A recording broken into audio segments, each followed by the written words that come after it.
नमस्कार, मैं सुष्मिता मिश्रा। आप देखना शुरू कर चुके हैं 4 PM news network. Uttar Pradesh के अयोध्या जिले की मिल्कीपुर विधानसभा सीट के उपचुनाव के लिए आखिरकार बीजेपी ने अपने उम्मीदवार का नाम का ऐलान कर दिया है। बीजेपी ने चंद्रभान पासवान को प्रत्याशी बनाया है, जिसका मुकाबला सपा के अजीत प्रसाद से है। सपा और बीजेपी के बीच सीधा मुकाबला है। अयोध्या जिले की फैजाबाद लोकसभा सीट हारने के बाद बीजेपी मिल्कीपुर सीट को किसी भी सूरत में नहीं गंवाना चाहती, जिसके लिए बीजेपी पूरी ताकत झोंक रही है। इसके बावजूद मिल्कीपुर सीट के उपचुनाव का ट्रेंड बीजेपी के लिए सियासी टेंशन का सबब बना हुआ है।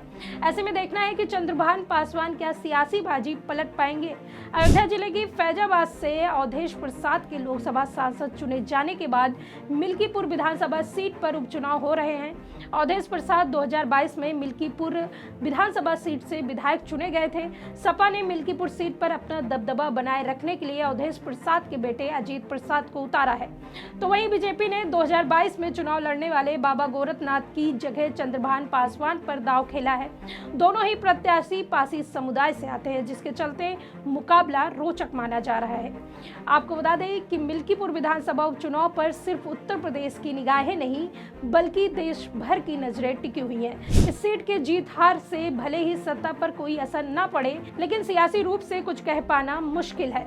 ऐसा इसलिए भी है कि सत्ता पक्ष और विपक्ष दोनों ही कोई भी दांव आजमाने के लिए पीछे नहीं हट रहे हैं। बीजेपी सीट जीतकर अयोध्या सीट पर मिली हार के जख्मों को भरना चाहती है, लेकिन यहाँ के सियासी समीकरण और उपचुनाव के वोटिंग ट्रेंड से एक बात साफ है कि मिल्कीपुर सीट बीजेपी के लिए कितनी मुश्किल भरी होगी। मिल्कीपुर विधानसभा सीट सन 1967 में वजूद में आई थी, जिसके बाद कांग्रेस, जनसंघ और सीपीआई, बीजेपी, बसपा और सपा यहाँ जीत हासिल करने में कामयाब रही। इस सीट पर सबसे ज्यादा सपा लेफ्ट 4 बार जीतने में सफल रही। कांग्रेस 3 बार, बीजेपी 2 बार, जनसंघ और बसपा 1 बार जीतने में सफल रही। बता दें कि उत्तर प्रदेश के अयोध्या की मिल्कीपुर विधानसभा सीट के लिए 5 फरवरी को मतदान होगा और नतीजे 8 फरवरी को आएंगे। उपचुनाव के लिए नामांकन की प्रक्रिया होने के बाद अब राजनीतिक दलों का फोकस चुनाव प्रचार पर है। भारतीय जनता पार्टी के साथ ही भारतीय जनता युवा मोर्चा समेत पार्टी के विविध प्रकोष्ठ के नेता जनता के बीच पहुंच रहे हैं। वहीं राष्ट्रीय स्वयंसेवक संघ और विश्व हिंदू परिषद भी एक्टिव हो गया है। बीजेपी और समाजवादी पार्टी दोनों ही पार्टियों के उम्मीदवार चुनाव अभियान की कमान परिजनों ने संभाल ली है।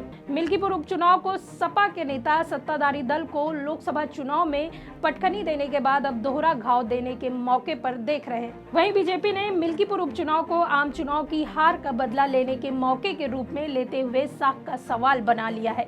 दोनों दलों के बीच साख की इस लड़ाई में पर्दे के पीछे से संघ ने भी कमाल संभाल ली है। संघ के स्वयंसेवक जागरूकता अभियान के जरिए राष्ट्रवादी विचारधारा वाली पार्टी को वोट की अपील कर रहे हैं। संघ और इससे जुड़े संगठनों और बीजेपी के बीच बेहतर तालमेल रहे, इसके लिए प्रांत प्रचारक ने खुद मोर्चा संभाल रखा है।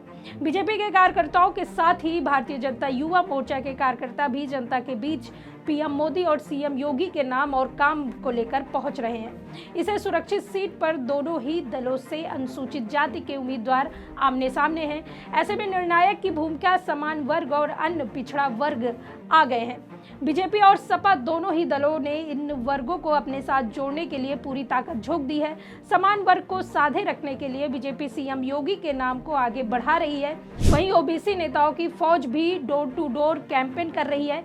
आपको बता दें कि सपा ने फैजाबाद सीट से सांसद अवधेश प्रसाद के बेटे अजीत प्रसाद को उम्मीदवार बनाया है। पार्टी पीडीए को एकजुट रखने की कोशिश कर रही है। समान वर्ग, खासकर ब्राह्मणों को अपने पाले में रखने के लिए भी तमाम दांव चल रही है।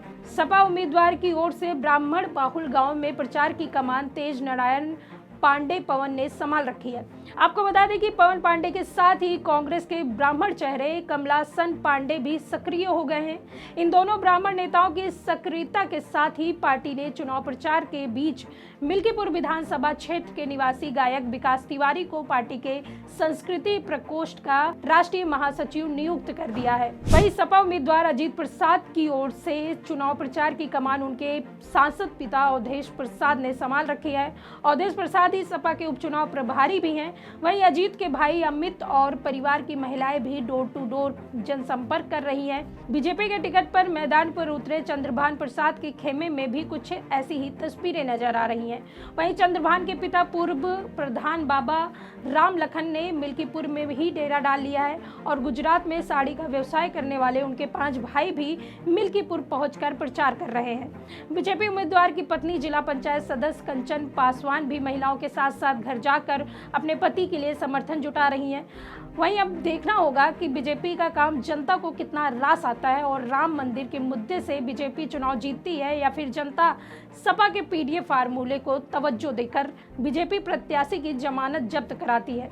यह तो आने वाला वक्त ही तय करेगा। इस खबर में फिलहाल इतना ही। ऐसी ही तमाम राजनीतिक खबरों के लिए बने रहिए 4 PM न्यूज़ नेटवर्क पर। मैं सुष्मिता, नमस्कार।